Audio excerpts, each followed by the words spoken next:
पानी लगातार बढ़ रहा है। गुफा के अंदर अंधेरा इतना गहरा है कि टॉर्च की रोशनी भी सिर्फ कुछ फीट आगे तक जाती है। 12 बच्चे और उनका कोच एक चट्टान के ऊपर सिमटे बैठे हैं। बाहर दुनिया भर से बुलाए गए डाइवर्स, डॉक्टर्स और एक्सपर्ट्स एक ही सवाल से जूझ रहे हैं, इन्हें जिंदा बाहर कैसे निकाला जाए। और इसी अंधेरे में एक ऑस्ट्रेलियन एनेस्थेटिस्ट अपनी जिंदगी का सबसे कठिन फैसला लेने वाला है। ये पल है 2018 का, थाईलैंड की थाम लुआंग गुफा का, और ये सिर्फ आज की कहानी का एक हिस्सा है। कभी आपने सोचा है कि एक इंसान और एक बेहद बहादुर इंसान के बीच असली फर्क क्या होता है? क्या बहादुर इंसान को डर नहीं लगता? क्या उसके दिल की धड़कन तेज नहीं होती? या फिर शायद बहादुरी का मतलब डर का ना होना नहीं है। शायद बहादुरी का मतलब है डर के मौजूद होने के बावजूद सही फैसला लेने की क्षमता। आज की किताब है द आर्ट ऑफ रिस्क। लेखक है रिचर्ड हैरिस हैरिस, वही एनेस्थेटिस्ट जो उस गुफा में मौजूद थे। यह सिर्फ एक इंसान की कहानी नहीं है। इस एक किताब में आपको मिलेंगी 12 अलग अलग कहानियां। एक फ्री सोलो क्लाइंबर, एक 16 साल की सोलो सेलर, एक film maker turned deep sea explorer, एक बेस जंपर, एक बिग वेव सर्फर, एक सांस रोककर समुद्र की गहराई में काम करने वाला डाइवर, एक फाइटर पायलट, एक ड्रैग रेसर, एक वॉर जोन जर्नलिस्ट, एक स्नाइपर, एक केव डाइवर जिसकी कहानी दुखद अंत पर पहुंचती है, और खुद हैरिस की अपनी जर्नी। और सबसे दिलचस्प बात यह है, इन 12 कहानियों में से कोई भी एक दूसरे जैसी नहीं है।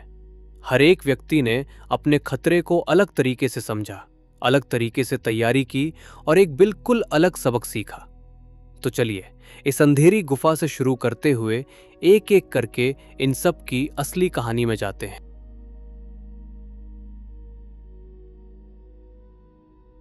हम अक्सर सोचते हैं बहादुर इंसान वो है जिसे डर ना लगे, लेकिन डर हमारे शरीर की एक प्राकृतिक प्रतिक्रिया है।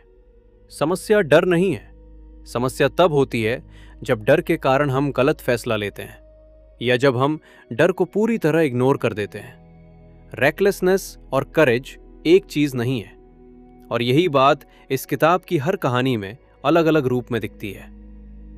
हैरिस पेशे से एनेस्थेटिस्ट हैं, लेकिन केव डाइविंग से उनका रिश्ता आसान नहीं था। 1986 में उन्होंने पहली बार केव डाइविंग ट्रेनिंग ली थी, और उस ट्रेनिंग का अनुभव उन्हें बिल्कुल पसंद नहीं आया। वो लगभग इस स्पोर्ट से दूर ही हो गए थे। फिर सालों बाद एक दोस्त ने उन्हें किल्सबीज सिंकहोल नाम की जगह पर डाइविंग के लिए बुलाया, और उस एक डाइव ने उनकी पूरी सोच बदल दी। वो वापस केव डाइवर्स एसोसिएशन से जुड़े।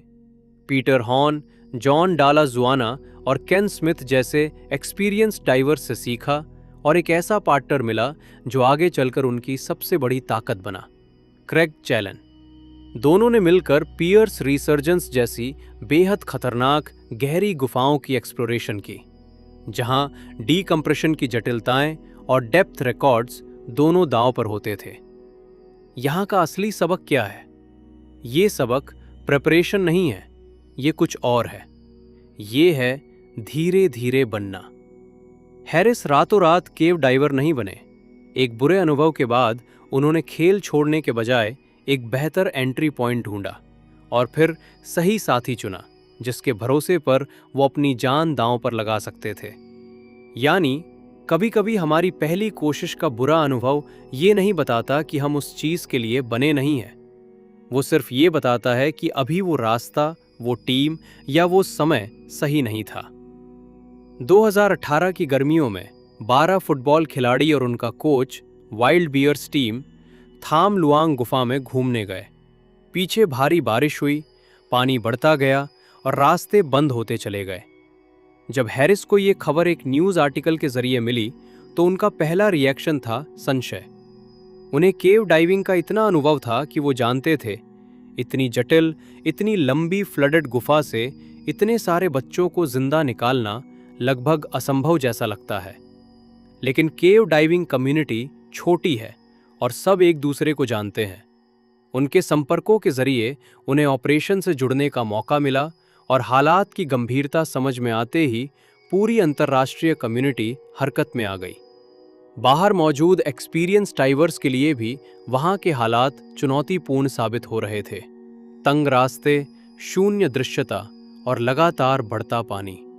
समय के साथ हालात और बिगड़ते गए और फिर वो पल आया जब रेस्क्यू टीम के सामने एक भयानक प्रस्ताव रखा गया। बच्चों को सिडेट, बेहोश करके यानी नशे में डालकर पानी के अंदर से निकाला जाए। हैरिस का पहला रिएक्शन था अविश्वास। एक एनेस्थेटिस्ट होने के नाते वो जानते थे कि ये विचार कितना खतरनाक है। सामान्य हॉस्पिटल के ऑपरेशन थिएटर में भी सिडेशन को बेहद सावधानी से मैनेज किया जाता है, मॉनिटर्स के साथ, नियंत्रित माहौल में। यहाँ ना मॉनिटर्स थे, न कोई नियंत्रित माहौल, सिर्फ ठंडा अंधेरा पानी और एक तंग सुरंग जिससे हर बच्चे को कई घंटे तैरकर पार करना था। अगर कोई बच्चा बीच रास्ते में जाग गया तो घबराहट में वो अपने डाइवर को खींच सकता था, अपना मास्क हटा सकता था और नतीजा जानलेवा हो सकता था। यहाँ किताब का सबसे भावुक हिस्सा आता है।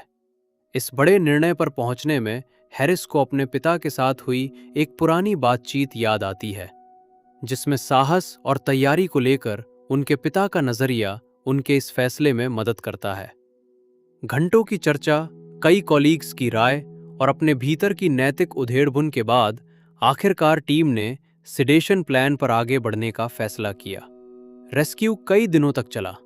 हर बार जब एक बच्चा गुफा के मुहाने पर सुरक्षित पहुंचता तो टीम में डर और राहत दोनों एक साथ महसूस होते थे, क्योंकि अगले बच्चे के साथ भी वही जोखिम फिर से उठाना था। आखिरकार हर बच्चा और कोच सुरक्षित बाहर आए, लेकिन इसके ठीक बाद हैरिस को अपने पिता की मृत्यु की खबर मिली। एक तरफ पूरी दुनिया जश्न मना रही थी, दूसरी तरफ उनका निजी नुकसान था। एक ऐसा पल जिसमें ग्लोबल सक्सेस और पर्सनल ग्रीफ एक साथ एक ही समय पर उनके सामने खड़े थे। यहाँ का सबक बाकी कहानियों से अलग है। ये प्रिपरेशन या प्रैक्टिस की कहानी नहीं है। ये एक ऐसे फैसले की कहानी है जिसे पलटा नहीं जा सकता था, जहां सही और गलत के बीच की रेखा धुंधली थी और फिर भी किसी को निर्णय लेना ही था। कभी कभी बहादुरी का मतलब ये नहीं कि आप निश्चिंत हों, इसका मतलब है कि अनिश्चितता के बावजूद अपनी नैतिक जिम्मेदारी को स्वीकार करते हुए आगे बढ़ना। एलेक्स हॉनोल्ड वही क्लाइंबर है जिन्होंने बिना रोप के एल कैप्टन चढ़ा, फ्री सोलो क्लाइंबिंग। लेकिन किताब में उनकी सबसे दिलचस्प बात ये नहीं कि वो क्या करते हैं, दिलचस्प बात है वो रिस्क को कैसे परिभाषित करते हैं। हॉनोल्ड का मानना है कि रिस्क और डेंजर एक चीज नहीं है। डेंजर का मतलब है गलती हुई तो नतीजा घातक हो सकता है, लेकिन रिस्क का मतलब है गलती होने की प्रोबेबिलिटी।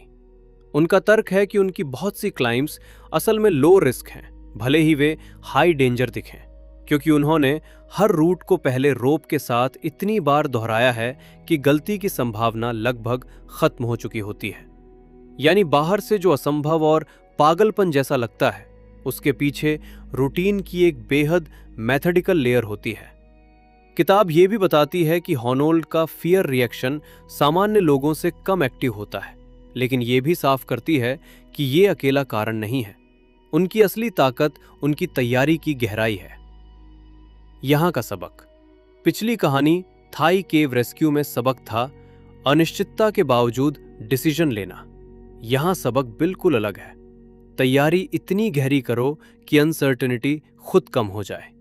आपको हर बार बहादुर बनने की जरूरत नहीं, आपको बस उस चीज को इतनी बार दोहराने की जरूरत है कि वो अब रिस्क जैसा महसूस ही ना हो। जेसिका वॉटसन 16 साल की उम्र में अकेले दुनिया की परिक्रमा करने निकली, अक्टूबर 2009 से मई 2010 तक। लेकिन उनकी जर्नी शुरू होने से पहले ही एक हादसा हो चुका था। उनकी यॉट एक बड़े कार्गो शिप से टकरा गई थी। मीडिया और आलोचकों ने तुरंत सवाल उठाए, 16 साल की लड़की इतना बड़ा जोखिम कैसे ले सकती है? लेकिन वॉटसन ने वही किया जो असली रेजिलियंस की पहचान है। उन्होंने उस टक्कर से सीखा, अपनी तैयारी मजबूत की और जर्नी पर निकली। सफर के दौरान भी उन्हें कई बार खतरनाक परिस्थितियों का सामना करना पड़ा, जहां उन्हें तेजी से सही फैसले लेने पड़े। यहाँ का सबक हॉनोल्ड से बिल्कुल अलग है। हॉनोल्ड की कहानी कहती है तैयारी से रिस्क को कम करो। वॉटसन की कहानी कहती है कभी कभी सबसे बड़ी तैयारी शुरू होने से पहले ही टूट जाती है, और असली टेस्ट ये है कि आप उस टूटन के बाद भी आगे बढ़ते हैं या नहीं। ये रेजिलियंस है, प्रिपरेशन नहीं। फेलियर के बाद वापसी की क्षमता एक अलग स्किल है। दुनिया जेम्स कैमरन को टाइटैनिक और अवतार के डायरेक्टर के रूप में जानती है, लेकिन किताब में उनकी पहचान बिल्कुल अलग एंगल से आती है। एक ऐसे इंसान के रूप में जिसने अपने फिल्म मेकिंग जुनून को समुद्र की गहराइयों की इंजीनियरिंग में बदल दिया। उन्होंने अपनी फिल्म द एबिस के दौरान 600 घंटे से ज्यादा पानी के अंदर समय बिताया। उन्होंने सबमर्सिबल और आरओवीज, रिमोटली ऑपरेटेड व्हीकल्स, खुद पायलट करना सीखा। टाइटैनिक और बिस्मार्क जैसे जहाज़ों के मलबे तक वो खुद गए, और 2012 में उन्होंने डीप सी चैलेंजर नाम की सबमर्सिबल बनवाई और उसे खुद पायलट करते हुए मारियाना ट्रेंच के सबसे गहरे बिंदु चैलेंजर डीप तक अकेले उतरे। ये 50 साल से ज़्यादा समय में इस गहराई तक जाने वाला पहला ऐसा अभियान था। यहाँ का सबक बाकी सबसे अलग है। ये किसी इंसान के अपने शरीर या मानसिकता की तैयारी की कहानी नहीं है, ये सिस्टम्स बनाने की कहानी है। कैमरन अकेले साहसी नहीं थे, वो अपने साथ पूरी टेक्नोलॉजी, टेस्टिंग, इंजीनियर्स की एक टीम लेकर गए थे। सबक ये है, जब सपना बहुत बड़ा हो तो सिर्फ हिम्मत काफी नहीं होती, आपको उस सपने के लायक एक पूरा सिस्टम खड़ा करना पड़ता है। बेस जंपिंग यानी बिल्डिंग्स, एंटेनास, स्पैन्स और अर्थ से पैराशूट के सहारे कूदना दुनिया के सबसे खतरनाक खेलों में गिना जाता है। किताब में बेस जंपर शॉन चूमा की बात होती है, जो अपने ट्रेनिंग सेंटर में सिर्फ जंप करना नहीं सिखाते, वो मेंटल विजुअलाइजेशन सिखाते हैं। हर जंप से पहले वो हर संभावित स्थिति की कल्पना पहले से कर लेते हैं। हवा बदल जाए तो क्या करेंगे, पैराशूट देर से खुले तो क्या करेंगे। लेकिन उनकी सबसे बड़ी सीख कुछ और है। वो बार बार कहते हैं कि इस खेल में सबसे जरूरी स्किल है ये पहचानना कब जंप नहीं करनी चाहिए। यहां का सबक कैमरन की कहानी कहती है बड़े सपने के लिए बड़ा सिस्टम बनाओ। चूमा की कहानी कहती है असली मास्टरी वो नहीं जो आपको हर बार कूदने पर मजबूर करे, असली मास्टरी वो है जो आपको सही समय पर रुकने की ताकत दे। माया गबेरा बिग वेव सर्फिंग की दुनिया में एक ट्रेल ब्लेजर हैं, एक ऐसे खेल में जिस पर लंबे समय तक सिर्फ पुरुषों का दबदबा रहा। नज़ारे नाम की जगह पर एक भयानक वाइप आउट में वो लगभग मर ही गई थी। वो करीब 9 मिनट तक पानी के अंदर रहीं और बड़ी मुश्किल से उन्हें बचाया जा सका। चोटें इतनी गंभीर थीं कि उनके करियर पर ही सवाल खड़ा हो गया। रिकवरी लंबी और मुश्किल थी, शारीरिक भी, मानसिक भी। लेकिन 5 साल बाद वो उसी नज़ारे लौटी और उन्होंने अपनी जिंदगी की सबसे बड़ी लहर पकड़ी, 21 मीटर 68 फीट की एक रिकॉर्ड लहर। यहां का सबक वॉटसन से मिलता जुलता लेकिन अलग है। वॉटसन की कहानी शुरुआत से पहले के झटके की है। माया की कहानी है लगभग मौत को छूकर आना और फिर भी उसी जगह लौटना, लेकिन अब एक बदले हुए ज्यादा सतर्क नजरिए के साथ। रेजिलियंस का मतलब हमेशा पुरानी बेपरवाही में लौटना नहीं है, कभी कभी उसका मतलब है उसी जगह लौटना, पर अब समझदारी के साथ। क्रिस लेमन्स एक सैचुरेशन डाइवर्स हैं, यानी वो ऐसे प्रोफेशनल डाइवर्स जो समुद्र की गहराई में हफ्तों तक एक्सट्रीम दबाव में रहकर काम करते हैं। उनका शरीर हफ्तों एक प्रेशराइज चेंबर में ही रहता है ताकि वो बार बार सतह पर लौटे बिना गहराई में काम कर सकें। 18 सितंबर 2012 को ये एक बिल्कुल रूटीन डाइव थी, एक ऑयल ड्रिल मैनीफोल्ड की मरम्मत। क्रिस और उनके डाइविंग पार्टनर डेव नीचे काम कर रहे थे। ठीक ऊपर उनकी सपोर्ट शिप टोपाज मौजूद थी। अचानक एक सॉफ्टवेयर ग्लिच की वजह से जहाज के सिस्टम में गड़बड़ आ गई। इमरजेंसी अलार्म बजा और डाइवर्स को तुरंत वापस आने का आदेश मिला। लेकिन जब वो वापस लौटे तो उन्हें अपना डाइविंग बेल, यानी उनकी सबसे जरूरी इमरजेंसी सेफ्टी जगह, नहीं मिली। दृश्यता लगभग शून्य थी। वो अपने अम्बिलिकल यानी उस नली के सहारे रास्ता खोजने की कोशिश करने लगे जो उन्हें हवा और गर्मी पहुंचाती थी। फिर सबसे डरावना पल आया। क्रिस किसी चीज में फंस गए। उनकी अम्बिलिकल उलझ गई, हवा की सप्लाई कम होने लगी और वो पूरी तरह अकेले रह गए। उन्हें यकीन हो गया कि वो अब बचने वाले नहीं हैं। अपने आखिरी पलों में उनके मन में सिर्फ एक ख्याल आया, उनकी मंगेतर मोरग और उन सब बातों का अफसोस जो वो कभी कह नहीं पाए। लेकिन ऊपर टोपाज का चालक दल हार नहीं मान रहा था। एक रिमोट ऑपरेटेड व्हीकल को पानी में उतारा गया और आखिरकार उन्होंने क्रिस को ढूंढ निकाला। जब उन्हें बाहर निकाला गया तो वो इतनी देर से बिना ऑक्सीजन के थे कि एक्सपर्ट्स भी हैरान रह गए। मेडिकली उनका जिंदा बचना लगभग अकल्पनीय था। यहां का सबक बाकी सारी कहानियों से बिल्कुल अलग है। ये प्रिपरेशन, रेजिलियंस या मास्टरी की कहानी नहीं है। लेमन्स ने कुछ गलत नहीं किया था, पूरा सिस्टम फेल हुआ था, एक सॉफ्टवेयर ग्लिच की वजह से जिस पर उनका कोई कंट्रोल नहीं था। सबक ये है, कभी कभी सबसे अच्छी तैयारी के बावजूद भी चीजें आपके हाथ से बाहर चली जाती हैं और तब बचने की एकमात्र चीज रह जाती है घबराहट को काबू में रखना और आखिरी पल तक कोशिश करते रहना। किताब का एक दिलचस्प हिस्सा दो बिल्कुल अलग तरह के रिस्क टेकर्स को आमने सामने रखता है। एशली सैनफोर्ड एक ड्रैग रेसर है। उनकी दुनिया रेसिंग परिवार में पली बड़ी है और वो असल में उस एड्रेनलिन जंकी छवि से मेल खाती है जिसे हम अक्सर रिस्क टेकर से जोड़ते हैं। टॉप फ्यूल ड्रैगस्टर्स 4 सेकंड से भी कम समय में 380 किलोमीटर प्रति घंटा तक पहुंच जाते हैं। वहीं दूसरी तरफ है मैट हॉल, एक एयर रेस पायलट जो पहले कॉम्बैट फाइटर पायलट रह चुके हैं। उनकी सोच बिल्कुल अलग है।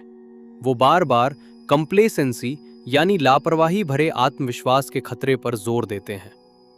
यहां का सबक, ये कोई नई प्रिपरेशन स्ट्रेटेजी नहीं है, ये एक सेल्फ अवेयरनेस का सबक है। हर रिस्क टेकर एक जैसा नहीं होता। कोई एड्रेनलिन से प्रेरित होता है, कोई डिसिप्लिन से। असली समझदारी ये जानने में है कि आप खुद किस तरह के इंसान हैं, क्योंकि आपकी रिस्क मैनेजमेंट स्ट्रेटेजी भी उसी हिसाब से बदलनी चाहिए। हीथ जेमिसन ऑस्ट्रेलियन आर्मी के एक एलीट स्नाइपर थे। 2011 में अफगानिस्तान में एक ऑपरेशन के दौरान उन्हें गर्दन में गोली लगी। उन्होंने गंभीर स्थायी शारीरिक चोटें झेली। ठीक होने में महीनों लगे। उन्हें दोबारा पढ़ना और चलना तक सीखना पड़ा। लेकिन एक डॉक्यूमेंट्री से प्रेरित होकर उन्होंने खुद को एक नए चैलेंज में झोंक दिया, साउथ पोल की एक एक्सपीडिशन। इसके बाद उन्होंने हेलीकॉप्टर उड़ाना सीखा, एक इंस्ट्रक्टर बने और आज एट रिस्क युवाओं के साथ काम करते हैं। जेमिसन खुद इसे अपनी जिंदगी का सबसे बुरा दिन और सबसे अच्छा दिन दोनों कहते हैं। यहां का सबक, ये पिछली सभी कहानियों से अलग है क्योंकि यहां रिस्क किसी चॉइस का नतीजा नहीं था, ये उन पर थोपा गया था। सबक है पोस्ट ट्रॉमेटिक ग्रोथ, यानी कोई हादसा सिर्फ नुकसान नहीं देता, सही सहारे और नजरिए के साथ वही हादसा एक नई शुरुआत की वजह भी बन सकता है। किताब की सबसे भारी कहानियों में से एक एग्नेस मिलोव्का की है, एक बेहद स्किल्ड, अनुभवी और अपने आकर्षक व्यक्तित्व के लिए जानी मानी केव डाइवर। पूरी कम्युनिटी में उनकी एक्सप्लोरेशन और उनकी काबिलियत की तारीफ होती थी। लेकिन एक दिन वो अकेले डाइविंग करने चली गईं। केव डाइविंग कम्युनिटी में ये सबसे ज्यादा डिस्करेज्ड प्रैक्टिस मानी जाती है क्योंकि अकेले डाइविंग में अगर कुछ गलत हो जाए तो कोई बैकअप, कोई मदद, कोई दूसरा जोड़ा हाथ मौजूद नहीं होता। उस दिन कुछ गलत हुआ और उनकी मृत्यु हो गई। उनके शव को निकालने का ऑपरेशन खुद हैरिस और उनके साथी डाइवर्स के लिए बेहद भावुक अनुभव था।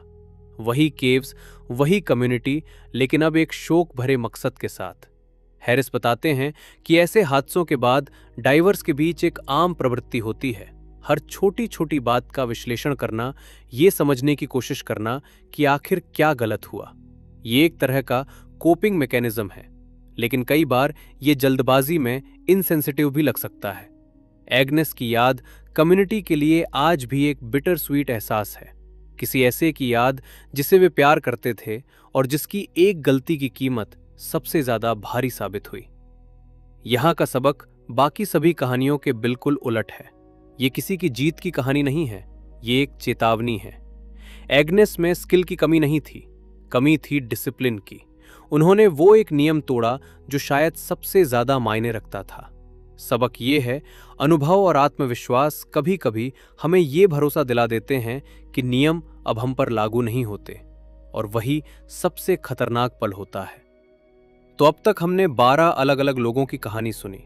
हैरिस की अपनी journey, Thai cave rescue, Alex Honnold, Jessica Watson, James Cameron, Shaun Chuma, Maya Gabeira, Chris Lemons, Ashley Sanford और मैट हॉल, हीथ जेमिसन और एग्नेस मिलोव। अब जरा गौर कीजिए, इन सभी कहानियों का सबक एक जैसा नहीं है। हैरिस की अपनी जर्नी कहती है कि धीरे धीरे सही साथी के साथ आगे बढ़ो, जबकि थाई केव रेस्क्यू ये सिखाता है कि अनिश्चितता में भी नैतिक फैसला लेना पड़ता है। हॉनॉल्ड की कहानी बताती है कि तैयारी रिस्क को कम कर देती है, तो वहीं वॉटसन की कहानी दिखाती है कि टूटने के बाद वापसी ही असली रेजिलियंस है। कैमरन हमें याद दिलाते हैं कि बड़े सपने के लिए बड़ा सिस्टम चाहिए, और चूमा सिखाते हैं कि रुकना जानना भी एक मास्टरी है। माया की कहानी कहती है कि लौटना जरूरी है, पर समझदारी के साथ, जबकि लेमन्स का अनुभव ये सच्चाई सामने लाता है कि कुछ चीजें आपके हाथ में नहीं होती। सैनफर्ड और हॉल की कहानियां बताती हैं कि खुद को पहचानो, तभी सही स्ट्रेटेजी बन पाएगी, और जेमिसन की कहानी उम्मीद देती है कि हादसे के बाद भी नई शुरुआत मुमकिन है।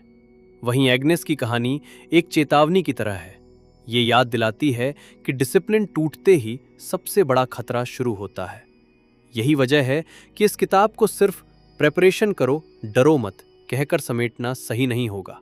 असली किताब कहीं ज्यादा न्यूएंस्ड है। ये हर इंसान के रिस्क से रिश्ते को अलग तरह से देखती है। अब सवाल ये है, इन 12 कहानियों में से आपकी अपनी जिंदगी किससे सबसे ज्यादा मिलती है? क्या आपको हॉनॉल्ड की तरह ज्यादा प्रैक्टिस चाहिए ताकि डर कम लगे, या आपको वॉटसन की तरह एक झटके के बाद वापसी की ताकत चाहिए, या आपको चूमा की तरह ये सीखना है कि कब रुकना है, या शायद आपको सैनफर्ड और हॉल की तरह पहले ये समझना है कि आप खुद किस तरह के इंसान हैं। द आर्ट ऑफ रिस्क का असली संदेश यही है, रिस्क एक जैसा नहीं होता, और उसे संभालने का तरीका भी एक जैसा नहीं होता। आपको माउंटेन पर चढ़ने या समुद्र की गहराई में जाने की जरूरत नहीं, आपको बस अपनी खुद की गुफा पहचाननी है, और ये तय करना है कि आपको उसके लिए किस तरह की तैयारी चाहिए। तो दोस्तों, अगर आज की ये कहानी आपके दिल को छू गई हो, आपको अंदर से हिला गई हो, या आपको अपनी जिंदगी के बारे में एक पल रुककर सोचने पर मजबूर कर दिया हो, तो नीचे कमेंट सेक्शन में बस एक शब्द लिखिए, तैयार। क्योंकि असली बदलाव वहीं से शुरू होता है जब हम खुद को तैयार मानते हैं। अगर आपको बुक्समेल जैसी कहानियां पसंद आती हैं, जो सिर्फ किताबों के पन्नों तक सीमित नहीं रहती बल्कि जिंदगी जीना सिखाती हैं, तो चैनल को सब्सक्राइब जरूर कर लीजिए, ताकि आने वाली हर कहानी सीधे आप तक पहुंचे। और हाँ, इस वीडियो को बस यूं ही मत छोड़िए, इसे उस एक दोस्त तक जरूर भेजिए जिसे आज किसी नए चैलेंज की, किसी नई शुरुआत की सख्त जरूरत है। हो सकता है यही वीडियो उसके लिए वो धक्का बन जाए जिसका उसे इंतजार था। मिलते हैं अगली कहानी में, तब तक के लिए नमस्ते।